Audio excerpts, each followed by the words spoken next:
La tensión en Oriente Medio vuelve a dispararse tras el ataque iraní contra varias plantas de gas natural licuado en Qatar, una infraestructura clave para el suministro energético mundial. Y en respuesta, el presidente Donald Trump amenaza con un bombardeo masivo contra un importante yacimiento de gas iraní. La región entra en una peligrosa espiral de represalias. Bienvenidos a esta nueva edición de DW Noticias. Soy Ana Plasencia en Berlín. La crisis energética en Oriente Medio se agrava tras el ataque iraní a plantas de gas en Qatar y la amenaza de Trump de responder con un bombardeo contra un yacimiento iraní. Israel admite haber atacado el campo de gas de South Pars en la costa norte del Golfo Pérsico. Enseguida ampliamos. Mientras Israel amplía sus ataques en Beirut, examinamos el impacto sobre la población civil junto a un médico que atiende a los heridos. Y Estados Unidos incrementa la presión política sobre Cuba y apunta al entorno de Miguel Díaz-Canel. En Miami, la diáspora cubana observa cada movimiento con sentimientos encontrados, según reporta nuestro enviado especial Benjamín Álvarez.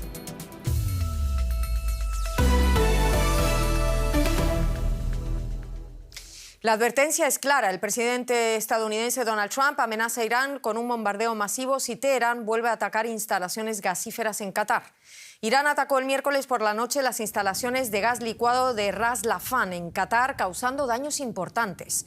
Se trata del mayor complejo del mundo de este tipo. Procesa gas procedente del llamado Yacimiento del Norte en el Golfo Pérsico.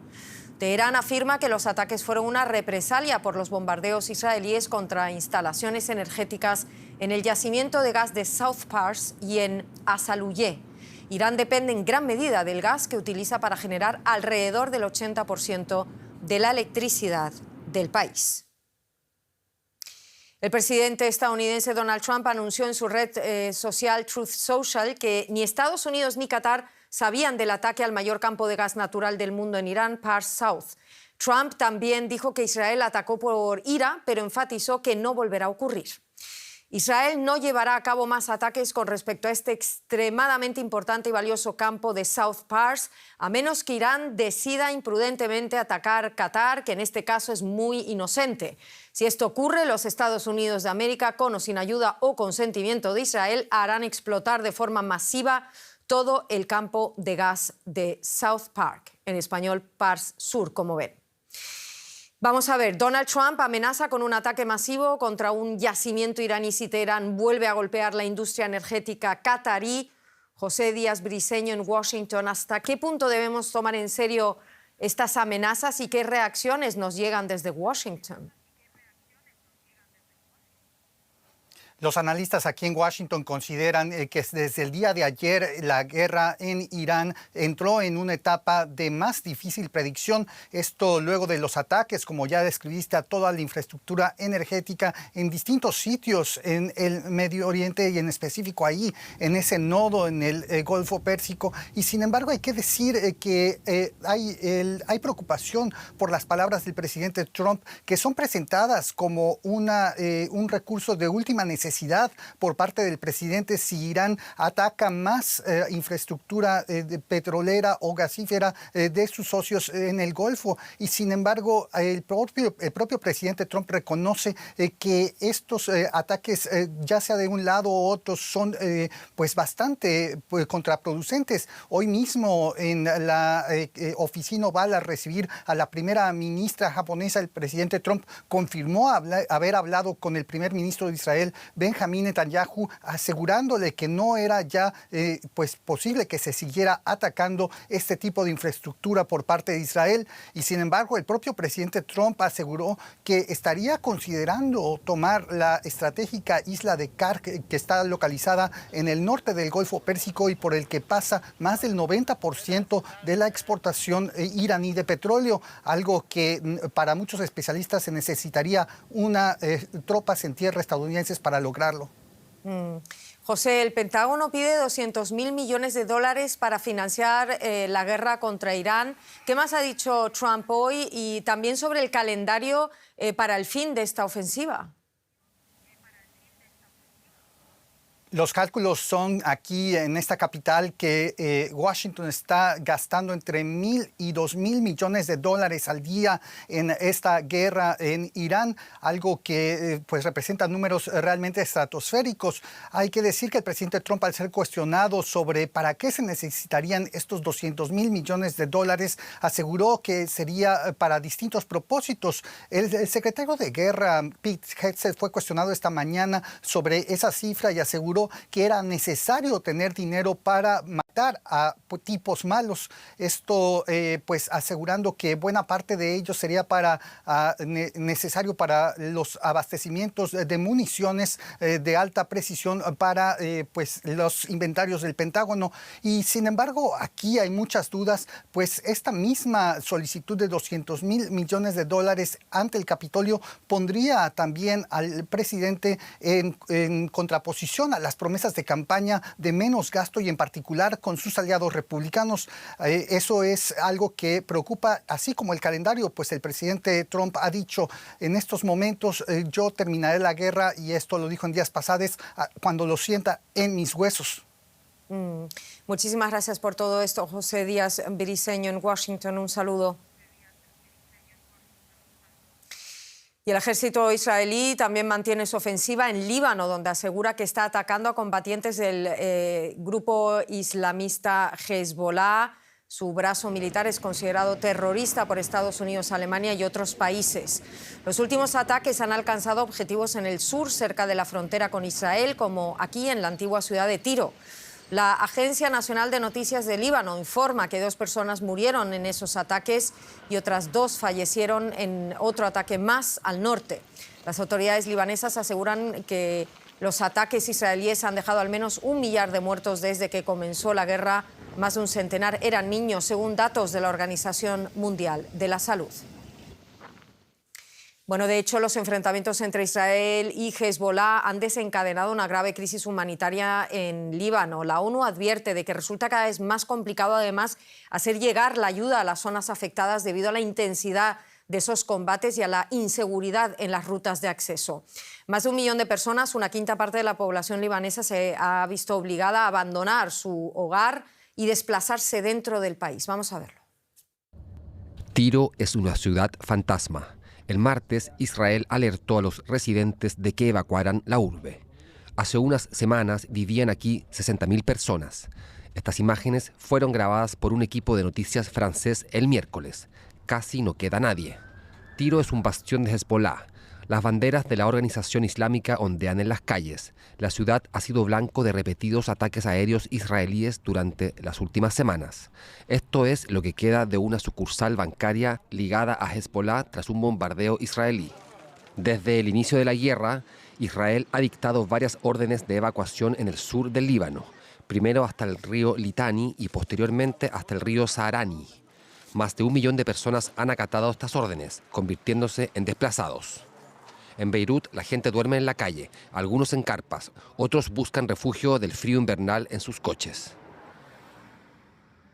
Duermo en esta pequeña furgoneta, no entra ni una gota de agua, solo tengo que cerrar las puertas y colocar los colchones. Se puede dormir en los asientos delanteros, como si fuera el salón, y aquí atrás es como un dormitorio. Este desplazamiento forzoso está causando mucho sufrimiento. La gente se ve obligada a abandonar sus hogares. Estamos a la intemperie, expuestos a la lluvia, al invierno y al frío. Es muy duro. En otra zona de Beirut, algunos encontraron refugio en esta escuela. El aula está decorada para el Ramadán. Muchos habían esperado poder estar en casa para la fiesta con la que concluye el mes de ayuno, pero esa fecha ha llegado y la guerra se recrudece. Hay poco que celebrar. Mientras la situación en el Golfo Pérsico se deteriora, los líderes europeos se reúnen en Bruselas por primera vez desde el estallido de la guerra de Irán hace 20 días. Aunque inicialmente la cumbre debía centrarse en superar el veto de Hungría a un préstamo clave para Ucrania, el repunte abrupto de los precios de petróleo y gas ha colocado también el conflicto en Oriente Medio, como no, en el centro de la agenda. El canciller alemán Friedrich Merz y el presidente del gobierno español, Pedro Sánchez, se refirieron de la siguiente manera a la crisis. Esta mañana estamos asistiendo a un fuerte aumento de los precios de la energía en toda Europa y en todo el mundo. La causa principal de esto son los acontecimientos en Oriente Medio. También hablaremos de ello en profundidad. Quiero que enviemos la señal de que estamos dispuestos a ayudar, pero para eso tienen que cesar las hostilidades.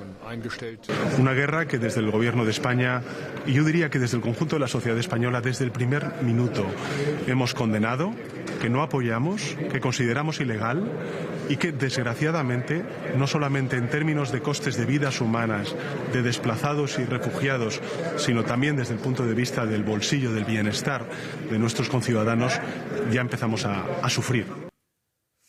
La guerra en Irán vuelve inevitablemente a dominar esas conversaciones en Bruselas. El conflicto y sus repercusiones ponen a prueba una vez más la cohesión de una Europa dividida. María García Sornosa en Bruselas. María, vamos a ver, ¿existe un consenso real sobre la necesidad de mantenerse al margen de este conflicto? Al inicio de la crisis vimos posiciones muy distantes. Países como España rechazaron de plano, condenaban, lo ha dicho Pedro Sánchez, ceder sus bases a Estados Unidos, mientras que Alemania mostraba inicialmente más comprensión hacia los ataques de Washington y Tel Aviv. Han pasado 20 días desde el estallido de la guerra. ¿Cómo ha evolucionado ese equilibrio de fuerzas dentro de la UE, María?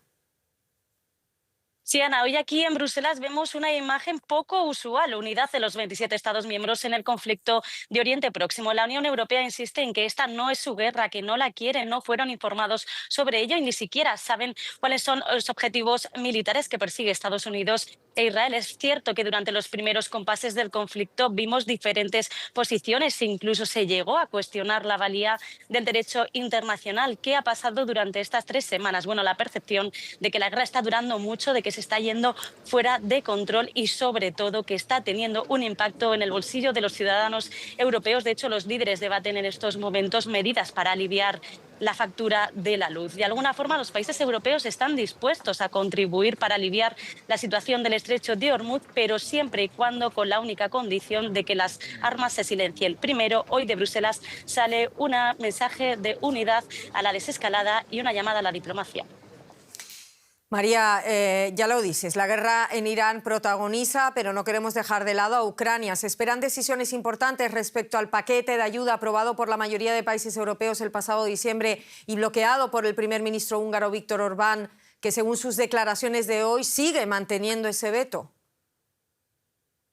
Sí, aquí, Ana, menos entusiasmo y menos unidad porque no parece que Viktor Orbán vaya a cambiar de postura. El primer ministro húngaro ha sido muy claro, no habrá ayuda financiera a Ucrania hasta que no haya petróleo, y es que Orbán mantiene rehén ese préstamo de 90.000 millones de euros hasta que Zelensky no repare el gasoducto de Druzhba que fue bombardeado por Rusia. Hoy los líderes europeos han hablado con Orbán durante más de 1 hora y media sobre ello. Le han reprochado que ha roto su palabra porque de alguna forma ya había un acuerdo para poner en marcha ese préstamo en diciembre, pero parece que no hay espacio aquí hoy en Bruselas para convencer al primer ministro húngaro. Hungría vive unas elecciones clave el próximo mes y, como ha reconocido la propia jefa de la diplomacia europea, Kaja Kallas, en modo electoral no siempre prevalece lo más racional. Veremos qué sigue pasando. Muchísimas gracias por todo esto. María García Sornosa en Bruselas. Un saludo, como siempre, un placer. Un saludo, Ana. Y los mercados siguen con los nervios a flor de piel, nos lo cuenta Andrés Blumenkrantz en La Economía. ¿Qué tal, Hola, Anita? Andrés. ¿Cómo estás? Efectivamente, el corazón energético del Golfo Pérsico vuelve a estar en la mira en este conflicto. La planta de gas natural licuado de Ras Laffan en Qatar es la mayor planta de GNL del mundo. Ha sufrido nuevos daños tras un ataque atribuido a Irán en un contexto de escalada militar en toda la región. Y el impacto se siente en los mercados. El precio del gas en Europa, por ejemplo, se disparó más de un 20% en cuestión de horas. No solo el gas, también el petróleo se mantiene en niveles insostenibles que dependen de la duración de esta guerra. Esta instalación ha sido objetivo de varios ataques iraníes desde el inicio de la guerra. En Ras Laffan, en el norte de Qatar, se encuentra la mayor planta de producción de gas natural licuado del mundo. El nuevo ataque causó daños considerables, según la compañía energética Qatar Energy. Shell, que opera conjuntamente una gran planta de procesamiento de gas en Ras Laffan, aún está evaluando los daños. El precio del gas, que sirve como referencia para Europa, se disparó tras el ataque a la planta y llegó el jueves a estar por encima de un 23% más alto que el día anterior. El costo del gas ahora se ha fijado el doble de alto de lo que estaba inmediatamente antes de la guerra entre Estados Unidos, Israel e Irán. El mercado actualmente funciona con mucha adrenalina y mucho miedo, y lo que los operadores realmente no entiendan es cómo hemos llegado a este punto de escalada. Una cosa que Irán ha dejado muy clara es que si se atacan sus campos de gas, ellos responderán, y esto se sabe desde hace años. Esencialmente, los operadores también se preguntan cómo es que Irán sigue disparando misiles balísticos. Irán también ha atacado instalaciones petroleras en Arabia Saudita y en Kuwait, en represalia por el ataque israelí contra las instalaciones iraníes en el yacimiento de gas de Parsur, que forma parte de la mayor reserva de gas natural del mundo. Y tras su reunión mensual de política monetaria, el Banco Central Europeo decidió mantener las tasas de interés de referencia en el 2% anual, pese a la previsible presión inflacionaria que provoca la guerra de Irán. Christine Lagarde, la presidenta de la máxima autoridad monetaria de la eurozona, aseguró que todavía no hay datos suficientes sobre el impacto del conflicto sobre el nivel general de precios. Sin embargo, el ente emisor de la eurozona recortó las expectativas de crecimiento del 1,2 al 0,9% en 2026. Nos vamos a Frankfurt, el lugar donde se toman estas decisiones, para conversar con nuestro analista Ezequiel Daray. Ezequiel, ¿es correcta la decisión de no modificar tasas, teniendo en cuenta que se toma en base a información previa al comienzo de la guerra de Irán? Es muy difícil, Andrés, y esta vez se hizo una excepción. Se siguieron tomando datos hasta el 11 de marzo, normalmente es hasta fin de mes, como para tomarle un poco más la temperatura a la guerra. Pero se decidió no cambiar la política monetaria porque todavía no se sabe si el impacto va a ser mayor o menor de acuerdo a la intensidad y a la duración que tenga el conflicto. Lo que sí ya estimaron es que la inflación este año va a ser más alta, ya están hablando de 2,6% en 2026 y recién llegar al 2% en 2027. También que el crecimiento va a ser menor, ahora lo redujeron de 1,2 a 0,9%. Y dentro de todo se sostienen 0,9% porque, dice Lagarde, los balances de las compañías están sólidos, el desempleo se mantiene bajo y los gobiernos van a gastar en infraestructura y en defensa. Lo que sí prevén que, aunque el conflicto termine pronto, que se restablezca la normalidad en el mercado de gas y petróleo va a llevar un tiempo más largo y esto va a mantener tensionados los precios. Ezequiel, hablamos mucho del petróleo, pero el gas ha aumentado incluso más, con un gran salto en este jueves. ¿Cómo va a impactar esto en la economía y en la inflación en Europa? Bueno, es muy fuerte, Andrés, porque primero Israel bombardeó la planta de gas natural más grande del mundo que opera entre Irán y Qatar. Y como respuesta, Irán bombardeó la planta de gas natural licuado más grande del mundo en Qatar. Por ejemplo, cuando esta planta de Qatar deja de operar, se pierde el 20% de la producción del gas natural licuado mundial. Cuando la planta de gas natural de Irán deja de operar, Turquía deja de recibir a través de un gasoducto el gas que necesita para funcionar y se tiene que lanzar al mercado del gas natural licuado. Estamos viendo países asiáticos como la India o Pakistán que ya están empezando o planeando racionamientos de gas y que se van a lanzar a comprar, le compraban normalmente a Qatar, hacia otros oferentes. Esto le impacta a Europa porque, si bien el precio de referencia que se establece es del gas natural licuado que proviene de los Países Bajos, es un commodity y los oferentes son todos los mismos. De hecho, en los últimos días, 11 barcos cisternas que venían hacia Europa se desviaron y terminaron en Asia, porque esto es una cuestión de oferta y demanda y hay muchos compradores y muy pocos vendedores. Ezequiel Daray en la Bolsa de Frankfurt, gracias por este análisis. Hasta la próxima. Y siguen las noticias con mi colega Ana Plasencia. Gracias, Andrés. Pues sí, a pesar del clima de inestabilidad y el conflicto que sacude Oriente Medio, las personas de origen persa se preparan para recibir la llegada de la primavera. El festival de Nowruz, que marca el Año Nuevo persa, es celebrado por cientos de millones de personas, eso en todo el mundo. Pero aunque Nowruz simboliza esperanza y renovación, este año las celebraciones inevitablemente van a estar marcadas por la guerra y llenas de emociones encontradas para muchos. Vamos a ver. Los brotes simbolizan el renacer, las manzanas la belleza y el ajo la salud. Las familias colocan 7 objetos simbólicos sobre la mesa para dar la bienvenida al Año Nuevo Persa. Esta festividad, arraigada en tradiciones iranias y zoroástricas, tiene más de 3.000 años de historia. Hoy en día lo celebran más de 300 millones de personas en todo el mundo.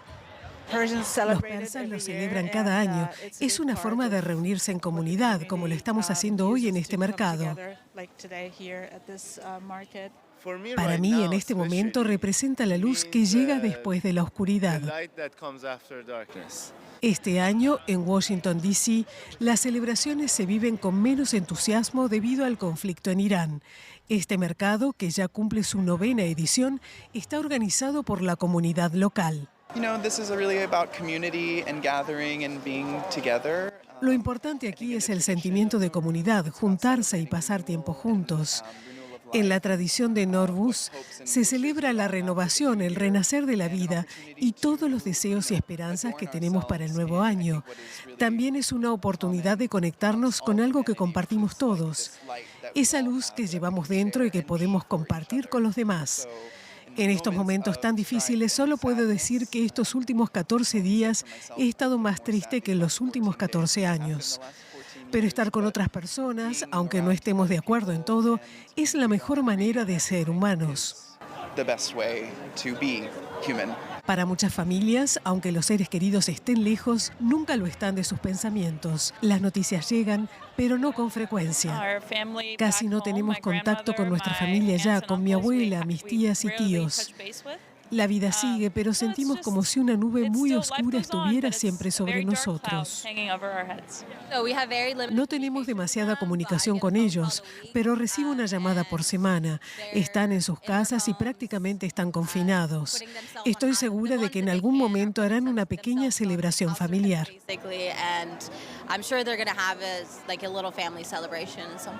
Aunque este año el ambiente de las celebraciones sea diferente, la tradición se conserva. Compro flores, compro tulipanes y jacintos, preparo todo en casa, hago la limpieza de primavera y luego paso mucho tiempo cocinando y compartiendo tiempo con mi familia y amigos. Los visitantes también escriben sus deseos para el nuevo año. Creo que eso es lo que todos necesitamos ahora. Más paz, más amor, más unión, más cuidarnos unos a otros. Creo que eso es lo que queremos, más humanidad. Eso es lo importante.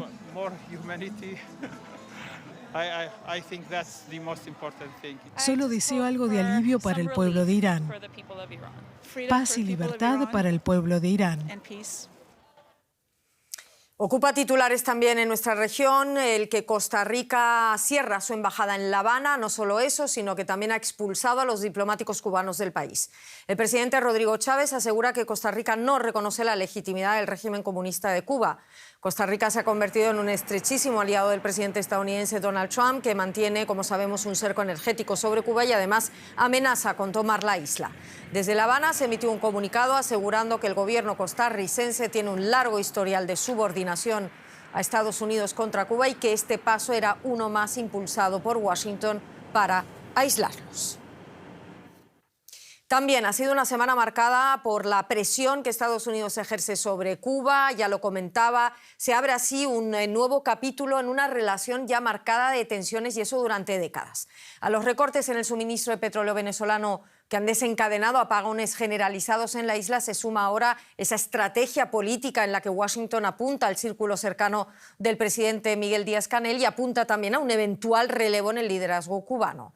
En Miami, la diáspora cubana observa cada movimiento con una mezcla de esperanza, cautela y cansancio histórico. Para muchos, la situación actual revive viejas heridas. Para otros, abre la posibilidad de un cambio largamente esperado. Nuestro enviado especial, Benjamín Álvarez, sigue muy de cerca ese pulso. Donde la Cuba de ayer se vive hoy. Un lema pintado en las paredes del famoso barrio cubano de Miami evoca la isla de antes de 1959 y estos días cobra una actualidad dramática.